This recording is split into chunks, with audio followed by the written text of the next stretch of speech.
Hi, ನನ್ನ ಹೆಸರು ಗಗನ ಮಧು. ನಾನೊಂದು ಫ್ರೀಲ್ಯಾನ್ಸ್ ಮಾಡೆಲ್.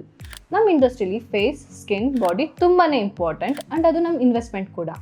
ಸ್ಟಾರ್ಟಿಂಗ್ ನನ್ನ ಶೂಟ್ಸಲ್ಲೆಲ್ಲನೂ ನನ್ನ ಸ್ಕಿನ್ ತುಂಬ ಚೆನ್ನಾಗಿತ್ತು. ಹೋಗ್ತಾ ಹೋಗ್ತಾ ಮೇಕಪ್ಪಿಂದ, ಪೊಲ್ಯೂಷನಿಂದ ಹಾಗೂ ಲೈಟ್ಸಿಂದ ಸ್ಕಿನ್ ಡ್ಯಾಮೇಜ್ ಆಗೋಕ್ಕೆ ಶುರು ಆಯಿತು. ಆ್ಯಕ್ನಿ ಮಾರ್ಕ್ ಹಂಗೆ ಪಿಗ್ಮೆಂಟೇಷನ್ ಕೂಡ ಜಾಸ್ತಿ ಆಯಿತು. ಈ ಕಾರಣಕ್ಕೆ ನಾನು ತುಂಬ ಡಾಕ್ಟರ್ಸ್ನ ಕನ್ಸಲ್ಟ್ ಮಾಡಿದೆ. ಬಟ್ ಎಲ್ಲೂ ನನಗೆ ಒಂಥರ ಪರ್ಮನೆಂಟ್ ಸೊಲ್ಯೂಷನ್ ಎಲ್ಲೂ ಸಿಗಲಿಲ್ಲ.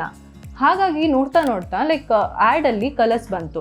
ಕಲರ್ಸಲ್ಲಿ ಒಂದ್ಸಲ ಕನ್ಸಲ್ಟೇಷನ್ ಮಾಡಿದಾಗ ಇಲ್ಲಿ ಡರ್ಮಟಾಲಜಿಸ್ಟ್ನ ದೇ ಟೋಲ್ಡ್ ಮಿ ಲೈಕ್ ಪ್ರತಿಯೊಬ್ಬರಿಗೂ ಒಂದೊಂಥರ ಸ್ಕಿನ್ ಟೈಪ್ಸ್ ಇರುತ್ತೆ, ಸ್ಕಿನ್ ಇಶ್ಯೂಸ್ ಇರುತ್ತೆ, ಅವ್ರದ್ದೇ ಆದಂಥ ಟ್ರೀಟ್ಮೆಂಟ್ಸ್ ಇರುತ್ತೆ ಅಂತ. ಇಲ್ಲಿ ಟ್ರೀಟ್ಮೆಂಟ್ಸ್ ತೊಗೊಳ್ತಾ ಗ್ರ್ಯಾಜುಲಿ ನನ್ನ ಸ್ಕಿನ್ ಕೂಡ ಬೆಟರ್ ಆಗ್ತಾ ಬಂತು. ಹಾಗೆಯೇ ನಮ್ಮ ಬಾಡಿ ಹೇರ್ಗೋಸ್ಕರ ಕೂಡ ನಾನು ಇಲ್ಲಿ ಲೇಸರ್ ಹೇರ್ ರಿಡಕ್ಷನ್ ತೊಗೊಂಡೆ. ಬೇರೆ ಕ್ಲಿನಿಕ್ಸ್ ಕಂಪೇರ್ ಮಾಡಿದಾಗ ಇಲ್ಲಿ ಯಾಕೆ ಬೆಟರ್ ಅಂತ ನಾನು ಕೇಳಿದೆ ಅವ್ರಿಗೆ. ಆವಾಗ ಅವ್ರು ಹೇಳಿದ್ರು ನನಗೆ ಇಲ್ಲಿ ಆಲ್ಮಾ ಲೇಸರ್ ಯೂಸ್ ಮಾಡ್ತೀವಿ, which is very cooling for the body. ಇಲ್ಲಿ ನಮಗೆ ಹೀಟ್ ಏನು ಪ್ರೊಡ್ಯೂಸ್ ಆಗಲ್ಲ ಲೇಸರ್ ಮಾಡಬೇಕಾದ್ರೆ, ಆ್ಯಂಡ್ ನಮಗೆ ಇರಿಟೇಷನ್ ಕೂಡ ಆಗಲ್ಲ ಅಂತ ಅಂದರು. ಹಾಗೆ ನನ್ನ ಸೆಷನ್ಸ್ ತೊಗೊಳ್ತಾ ನನ್ನ ಹೇರ್ ಕೂಡ ಪರ್ಮನೆಂಟ್ ಆಗಿ ರೆಡ್ಯೂಸ್ ಆಗ್ತಾ ಬಂತು. ಆ್ಯಂಡ್ ನನಗೆ ಯಾವುದೇ ತರಹ ಹೀಟ್ ಆಗಲಿ ಇರಿಟೇಷನ್ಸ್ ಆಗಲಿ ಏನೂ ಅನಿಸಿಲ್ಲ. I would definitely suggest, because ಅವ್ರದ್ದು ಟೆಕ್ನಾಲಜೀಸ್ ಚೆನ್ನಾಗಿದೆ, ಮಷಿನ್ಸ್ ಚೆನ್ನಾಗಿದೆ, and moreover the staff are wonderful. Thank you colours BTM.